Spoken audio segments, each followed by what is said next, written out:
ನರೇಗಲ್ನಲ್ಲಿ ಕಾರ ಹುಣ್ಣಿಮೆ ನಡೀತಾ ಇರ್ತಕ್ಕಂಥ ಸಂದರ್ಭದಲ್ಲಿ ಇದೇನು ಮೊದಲ ಬಾರಿ ಆಗ್ತಾ ಇರ್ತಕ್ಕಂಥದ್ದಲ್ಲ. ಈ ಭಾಗದಲ್ಲಿ ಹಿಂದೂಗಳು ಭಾಳ ಶ್ರದ್ಧೆಯಿಂದ ಸಂಭ್ರಮದಿಂದ ಕಾರ ಹುಣ್ಣಿಮೆ ನಡೆಸ್ತಕ್ಕಂಥ ಸಂದರ್ಭದಲ್ಲಿ ಹೋರಿಯನ್ನು ಬೆದರಿಸ್ತಾರೆ.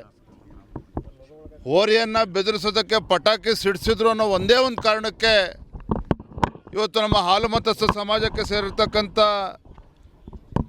ಲೋಹಿತ್ ಕುರ್ಬರ ಇರ್ಬೋದು, ಶಿವರಾಜ್ ಇರ್ಬೋದು, ಜಯಪ್ಪನವರು, ಅದೇ ರೀತಿ ನಾಗಪ್ಪ, ಮಲ್ಲಪ್ಪ ಮತ್ತು ಲಿಂಗರಾಜ್ ಕುರುಬರು ಇವರೆಲ್ಲರ ಮೇಲೂ ಕೂಡ ದುಷ್ಕರ್ಮಿಗಳು ಅಂದರೆ ಒಂದು ಕೋಮಿಗೆ ಸೇರಿರ್ತಕ್ಕಂಥ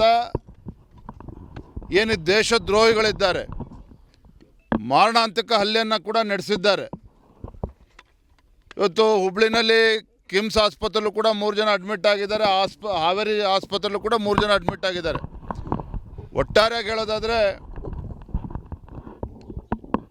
ಇಲ್ಲಿ ಒಂದು ವಾತಾವರಣ ಹಾಳು ಮಾಡ್ತಕ್ಕಂಥ, ಹಿಂದೂಗಳನ್ನು ಬೆದರಿಸ್ತಕ್ಕಂಥ ಒಂದು ಷಡ್ಯಂತ್ರ ಕುತಂತ್ರ ಇಲ್ಲಿ ನಡೀತಾ ಇದೆ. ಪೊಲೀಸರು ಕೂಡ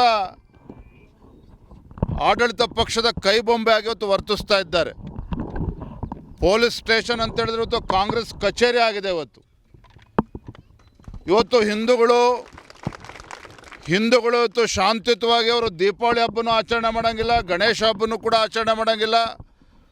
ಹೋರಿ ಬೆದರಿಸ್ತಕ್ಕಂಥದ್ದು ಕೂಡ ಇಲ್ಲಿ ಅವಕಾಶ ಇಲ್ಲ ಅಂತೇಳಿದರೆ ನಾವಿವತ್ತು ಪಾಕಿಸ್ತಾನದಲ್ಲಿದ್ದೇವೋ ಇವತ್ತು ಭಾರತದಲ್ಲಿದ್ದೇವೋ ಅಂತೇಳಿ ನಮಗೆ ಅನುಮಾನ ಬರೋ ರೀತಿಯಲ್ಲಿ ಇವತ್ತು ಆಡಳಿತ ಪಕ್ಷದ ದಬ್ಬಾಳಿಕೆ ಆ ಮಟ್ಟದಲ್ಲಿ ಇವತ್ತು ನಡೀತಾ ಇದೆ. ಇಂಥ ಸಂದರ್ಭದಲ್ಲಿ ಇವತ್ತು ನಾನು ರಾಜ್ಯದ ಮುಖ್ಯಮಂತ್ರಿ ಕೇಳೋದಕ್ಕೆ ಇಚ್ಛಪಡ್ತೇನೆ. ಗುಂಡಾಗರ್ದಿ ಯಾರು ಮಾಡ್ತಾರೋ ನಾವು ಒದ್ದು ಒಳಗಾಕಿ ಅಂತ ಹೇಳ್ತಾಯಿದ್ರು. ಆದರೆ ಇವತ್ತು ಘಟನೆ ನಡೆದು 24 ಗಂಟೆ ಆದರೂ ಸಹ ಯಾರಿವತ್ತು ಬಡ ಕುಟುಂಬ ಆ ಹಾಲು ಮತಸ್ಥ ಸಮಾಜದ ಆ ಯುವಕರನ್ನು ಕಡಿತಕ್ಕಂಥ ಕೆಲಸ ಏನು ಕೈ ಹಾಕಿದ್ರು, ಇಂಥ ದುಸ್ಸಾಹಸಕ್ಕೆ ಏನು ಕೈ ಹಾಕಿದ್ದಾರೆ, ಅವ್ರು ಯಾರನ್ನೂ ಕೂಡ ಇವತ್ತು ಕೂಡ ಅರೆಸ್ಟ್ ಮಾಡ್ತಕ್ಕಂಥ ಕೆಲಸ ಇಲ್ಲಿವರೆಗೂ ಆಗಿಲ್ಲ. ಬದಲಾಗಿ ಅವ್ರ ವಿರುದ್ಧನೇ ಒಂದು ಕೌಂಟರ್ ಕೇಸನ್ನು ತೆಗೆದುಕೊಂಡು ಹಿಂದೂಗಳನ್ನು ಇವತ್ತು ಬೆದರಿಸ್ತಕ್ಕಂಥ ಕೆಲಸವೂ ಕೂಡ ಆಗ್ತಾಯಿದೆ. ನನಗೆ ಹೇಳ್ತಾಯಿದ್ರು ನಮ್ಮೆಲ್ಲ ಕಾರ್ಯಕರ್ತರು ಇವತ್ತು ಎಲ್ಲಿಗೆ ಬಂದು ಮುಟ್ಟಿದೆ ಹಾವೇರಿ ಜಿಲ್ಲೆ ಅಂತ ಹೇಳಿದ್ರೆ ಇವತ್ತು ಇಡೀ ಪೊಲೀಸ್ ವ್ಯವಸ್ಥೆನ ದುರ್ಬಳಕೆ ಮಾಡಿಕೊಂಡು ಇವತ್ತು ನಮ್ಮ ಹಿಂದೂ ಕಾರ್ಯಕರ್ತರ ಮೇಲೆ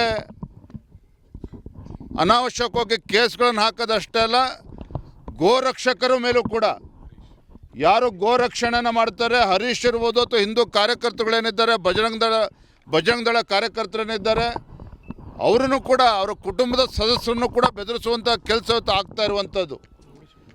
ಇವತ್ತು ಅವ್ರ ಮೇಲೆ ಇವತ್ತು ರೌಡಿ ಶೀಟರನ್ನು ಹಾಕ್ತಕ್ಕಂಥದ್ದು. ನಾನು ಇವತ್ತು ರಾಜ್ಯ ಸರ್ಕಾರಕ್ಕೆ ನಾವು ಎಚ್ಚರಿಕೆಯನ್ನು ಕೊಡೋದಕ್ಕೆ ಇಚ್ಛಪಡ್ತೇನೆ. ಈ ರೀತಿ ನೀವು ಪೊಲೀಸರನ್ನು ಬಳಸ್ಕೊಂಡು ಇವತ್ತು ಹಿಂದೂಗಳನ್ನು ಹತ್ತಿಕ್ತಕ್ಕಂಥ ಕೆಲಸ ಮಾಡೋದಕ್ಕೆ ಹೊರಟಿದ್ದೀರಿ. ಹಿಂದೂಗಳ ಮೇಲೆ ಇವತ್ತು ಮಾರಣಾಂತಿಕ ಹಲ್ಲೆ ಆದರೂ ಕೂಡ ಇವತ್ತು ಮೀನಾಮೇಷ ಮಾಡ್ತೀರಿ, ಇವತ್ತು ಅವ್ರನ್ನ ಅರೆಸ್ಟ್ ಮಾಡೋದಿಲ್ಲ ಅಂತ ಹೇಳಿದ್ರೆ ಬಹುಶಃ ಸ್ಥಳೀಯ ಶಾಸಕರು ಬಂದಿಲ್ಲ ಅಂತ ಅಂದ್ಕೊಳ್ತೇನೆ. ಈ ರೀತಿ ಇವತ್ತು ಗುಂಡಾಗರ್ದಿ ಆಡಳಿತ ಪಕ್ಷದಲ್ಲಿರ್ತಕ್ಕಂಥ ಶಾಸಕರುಗಳು ಇವತ್ತು ಗುಂಡಾಗರ್ದಿಗಿಳಿದಿರ್ತಕ್ಕಂಥದ್ದು ನಾಚಿಕೆಗೇಡಿನ ಸಂಗತಿ. ನಾನಿವತ್ತು ಆಗ್ರಹ ಪಡಿಸ್ತಾ ಇದ್ದೇನೆ, ಇವತ್ತು ತಡ ಮಾಡ್ದೇನೆ ಯಾರಿವತ್ತು ಈ ಬಡ ಕುರುಬ ಸಮಾಜದ ಹಾಲು ಮತಸ್ಥ ಸಮಾಜದ ಮೇಲೆ ಮಾರಣಾಂತಿಕ ಹಲ್ಲೆ ಮಾಡಿದ್ದಾರೆ, ಇವರನ್ನು ತತ್ಕ್ಷಣ ಅರೆಸ್ಟ್ ಮಾಡದೆ ಹೋದರೆ ಜನರೇ ಇವತ್ತು ಬೀದಿಗಿಳಿದು ಕುಡುಗೋಲು ಕಲ್ಲಿ ತಗೊಳ್ತಕ್ಕಂಥ ಪರಿಸ್ಥಿತಿ ನಿರ್ಮಾಣ ಆದರೆ ಅದಕ್ಕೆ ಪೊಲೀಸ್ ವ್ಯವಸ್ಥೆನೇ ಕಾರಣ ಆಗ್ತದೆ. ಇಲ್ಲಿರ್ತಕ್ಕಂಥ ಆಡಳಿತ ಪಕ್ಷದ ಶಾಸಕರೇನಿದ್ದಾರೆ ಅವರೇ ಹೊಣೆಗಾರಿಕೆಯನ್ನು ತೆಗೆದುಕೊಳ್ಬೇಕಾಗ್ತದೆ. ಅದು ಆಗಬಾರ್ದು ಅಂತೇಳಿದರೆ ಇವತ್ತು ಏನು ಹೊಸದಲ್ಲ. ಇವತ್ತು ನರೇಗಲ್ಲಲ್ಲಿ ನಡ್ತಾ ಇರ್ತಕ್ಕಂಥ ಗಂಟೆ ಇದು ಮೊದಲ ಬಾರಿಯೇ ಇಲ್ಲ, ಹಲವಾರು ಬಾರಿ ಈ ರೀತಿ ಹಿಂದೂಗಳ ಮೇಲೆ ಇವತ್ತು ಆಕ್ರಮಣ ನಡೆದಿರ್ತಕ್ಕಂಥದ್ದು. ಇವತ್ತು ಇನ್ನೂ ಕೂಡ ಎಚ್ಚೆತ್ತುಕೊಂಡಿಲ್ಲ ಅಂತೇಳಿದ್ರೆ ಜನರೇ ಇವತ್ತು ಬೀದಿಗಿಳಿತಕ್ಕಂಥ ಪರಿಸ್ಥಿತಿ ನಿರ್ಮಾಣ ಆಗಿದೆ. ನಾನು ಹಾಗಾಗಿ ರಾಜ್ಯ ಸರ್ಕಾರಕ್ಕೆ, ಮಾನ್ಯ ಗೃಹ ಸಚಿವರಿಗೆ, ಮಾನ್ಯ ಮುಖ್ಯಮಂತ್ರಿಗಳು ಕೂಡ ಇದನ್ನು ಗಮನಿಸಬೇಕು. ಮಾನ್ಯ ಗೃಹ ಸಚಿವರು ಅವರು ಕೂಡ ಇಲ್ಲಿ ಬಂದು ಈ ಸಮಸ್ಯೆಗೆ ಪರಿಹಾರ ಕೊಡ್ತಕ್ಕಂಥ ಕೆಲಸ ಆಗಬೇಕು.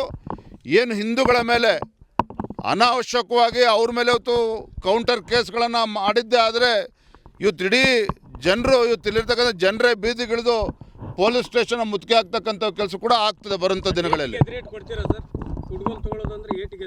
ಅಲ್ಲ ರೀ, ಮಾನ ಮರ್ಯಾದೆ ಏನಾರು ಇದೆಯಾ ಸರ್ಕಾರಕ್ಕಾಗಾದ್ರೆ? ಏಟಿಗೆ ಎದುರೇಟು ಪ್ರಶ್ನೆ ಅಲ್ಲ. ಇವತ್ತು ಎಲ್ಲರೂ ಕೂಡ ಒಂದೇ ತಾಯಿ ಮಕ್ಕಳಂತ ಇರಬೇಕು. ಆದರೆ ಇವತ್ತು ಎಲ್ಲೋ ಒಂದು ಕಡೆ ಪೊಲೀಸ್ ಸ್ಟೇಷನ್ ಅಂತಕ್ಕಂಥದ್ದು ಕಾಂಗ್ರೆಸ್ ಕಚೇರಿ ಏನಾಗಿದೆ, ಇದ್ರ ಪರಿಣಾಮನೇ ಹೊತ್ತು ಇಲ್ಲಿ ಈ ಘಟನೆ ನಡೆದಿರ್ತಕ್ಕಂಥದ್ದು. ಹಾಗಾಗಿ ಎಚ್ಚೆತ್ಕೊಳ್ಬೇಕು ಅಂತ ನಾನು ಹೇಳ್ತಾ ಇದ್ದೇನೆ. ಬಿಡಪ್ಪ, ಅದು ನಾವೇ ಮಾತಾಡೋಣ.